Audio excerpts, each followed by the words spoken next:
Okay, this is another step for making the pralines and cream ice cream, and we're going to make homemade caramel sauce. And like I say with many other things that I make, once you make the homemade caramel sauce, you won't go back to Mrs. Richardson's at the store or Hershey's or whatever kind of caramel sauce you buy at the store. You're going to want to make it at home because you want to have really wonderful sauce for your ice cream.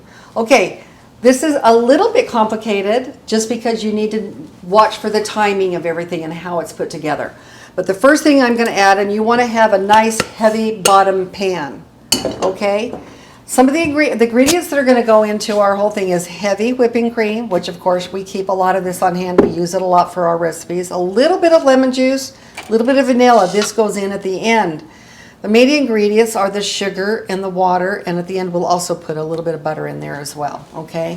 What we're going to be doing is adding, and now the trick to this is that you don't want it crystallizing up on the side of the pan. So I'm going to put my sugar into my pan, okay, and I'm going to level it out as much as possible, okay? And I'm going to add a half a cup of water. Now you don't want this going up on the sides of the pan, so I want this to cover the whole thing on the bottom. Okay, you can see that it's completely covered, and I'm going to turn this on high, and I'm going to cover this until it comes to a boil. Okay, now that's going to take a minute or two to come to the full boil, and then we'll start the timing. I just took the lid off, and you can see this is bubbling and boiling. What we don't want to see is any crystallization on the side of the pan. So that's why I just barely covered it. It's to a boil. Now I'm going to turn it down to medium-high heat. I'm going to put my timer on for 7 minutes. Okay, and I'm going to wait for this to turn the amber color. Meanwhile, we are going to actually put our 1 cup of cream into the small saucepan, and we're going to wait for this to come to a simmer as well, because at the end we want to have this, we don't want to have cold cream going to a very hot syrup that we're going to put in. It would just bubble up and cause a problem. So we want to heat our cream with a pinch of salt, about 1/8 of a teaspoon. We need a little bit of salt on there. And meanwhile, you can see this is boiling nicely at about between medium and medium-high. You just want to maintain the boil. So wherever your temperature is on your stove that can do that, you can see on the bottom of the pan that it's boiling nicely without crystallizing on the pan. Okay, so we will be back in a few minutes, and I'm going to show you when it begins to turn straw-colored. And when it does that, it's very short before it turns to an amber color, and that's when we want to turn it off and add our... Okay, we have been watching this boil on about medium-high heat for about 7 minutes. It could be 7 to 10 minutes. It's turning kind of a straw-colored right now. I've turned it down to medium, and we're going to watch it until it turns more of a dark amber.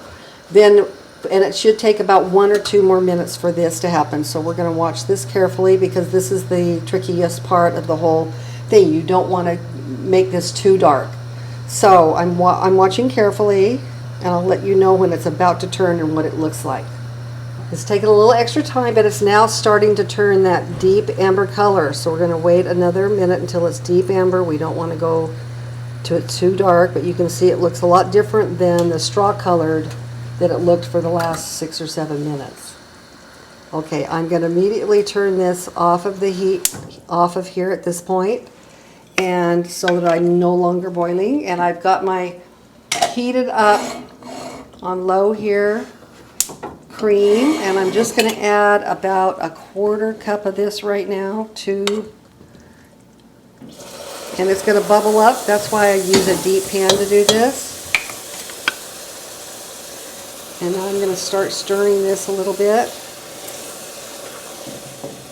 Notice I have a big long-handled spoon here, because you don't want to burn yourself or get a steam burn or anything like that. So now I'm going to quickly add the rest of this cream.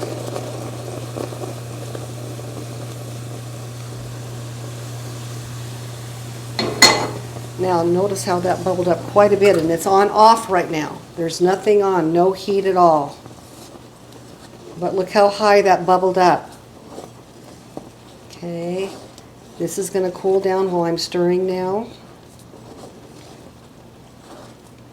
The bubbling and the boiling is going to subside now.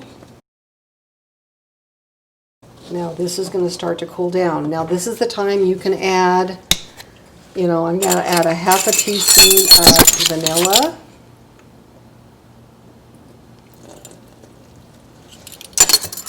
Just a little bit of lemon juice, not much, maybe a quarter teaspoon of that, and also some salted butter, not unsalted, salted butter, because we want it to be kind of like a salty caramel.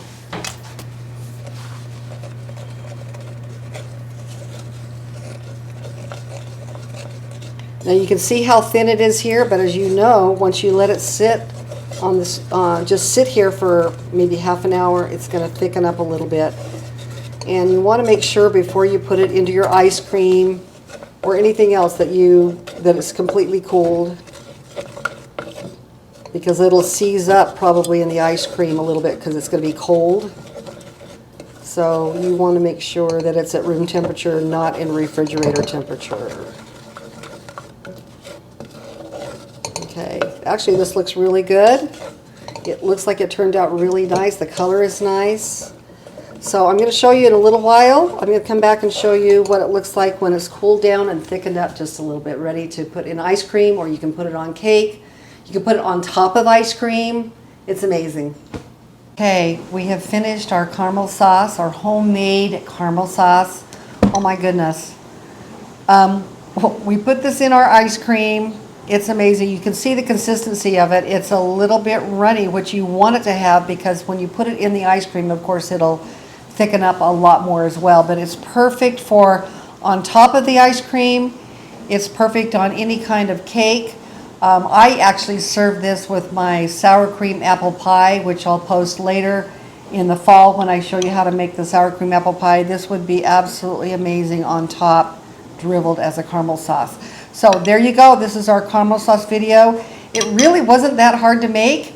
Only just a few ingredients, but it makes all the difference having homemade. I tasted this is beyond anything better than anything I've ever tasted, out of a jar in the store.